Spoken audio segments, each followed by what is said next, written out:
Mungkin belum banyak di antara kita yang tahu bahwa Novel Baswedan dan Anies Baswedan adalah cucu dari seorang pahlawan nasional, yaitu Abdurrahman Baswedan. Beliau adalah tokoh pers, menteri, pejuang kemerdekaan, mubaligh, ketua Partai Arab Indonesia, anggota BPUPKI, dan terlibat aktif dalam penyusunan Undang-Undang Dasar 1945. Beliau termasuk dalam tim delegasi Indonesia yang dipimpin oleh Kiai Haji Agus Salim dalam rangka mencari dukungan diplomatik dari negara-negara Liga Arab tahun 1947. Salah satu jasa terbesar beliau tentu saja ketika ditugaskan oleh Kiai Haji Agus Salim untuk pulang seorang diri ke Indonesia, menyelamatkan dokumen maha penting, yaitu dokumen pengakuan kedaulatan Indonesia dari Mesir, agar bisa diantarkan langsung pada Presiden Soekarno di Yogyakarta, karena Indonesia pada saat itu kembali dalam kuasa Belanda. Kiai Haji Agus Salim pada waktu itu belum bisa kembali karena harus meneruskan perjuangan diplomasi untuk mendapatkan pengakuan kedaulatan Indonesia dari negara Arab lainnya. Perlu kita semua ketahui bahwa upaya delegasi Indonesia datang ke Mesir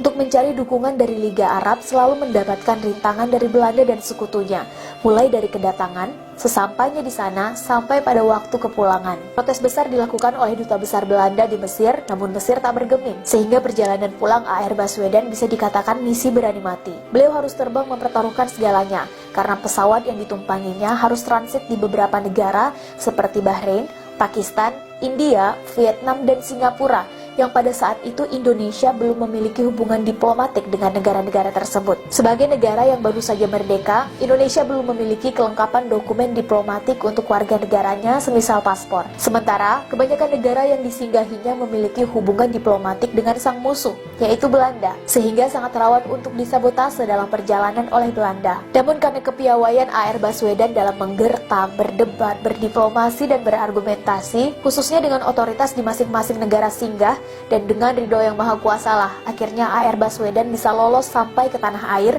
walau harus terkatung-katung beberapa hari di Singapura karena kehabisan uang. Untunglah beliau ditolong oleh dua orang dermawan muslim, yaitu Ibrahim Assegaf dan Ali Talib Yamani, sehingga bisa membeli tiket pesawat pulang ke tanah air. Ketika akhirnya dokumen maha penting itu sampai ke tangan Bung Karno di Yogyakarta, Bung Karno girang bukan kepalang, karena dokumen itu membuat Indonesia sah secara de jure menjadi negara merdeka dan berdaulat. Bung Karno terheran-heran memikirkan bagaimana bisa AR Baswedan melewati tiap pos pemeriksaan Belanda di tiap wilayah dan negara yang dilewatinya. Bung Karno bertanya, "Bagaimana? Kok bisa begitu, Saudara Baswedan?" AR Baswedan menjawab, "Untung."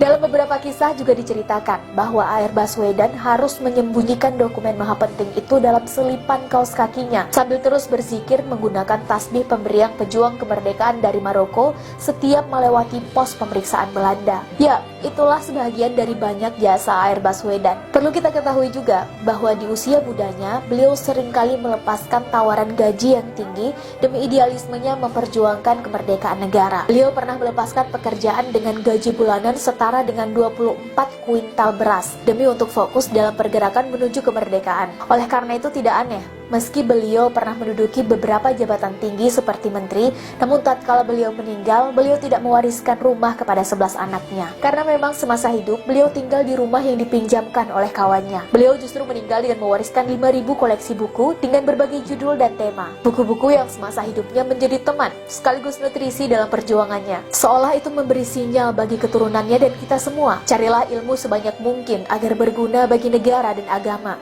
tanpa harus memperkaya diri dengan uang negara atau menipu sesama. Merdeka!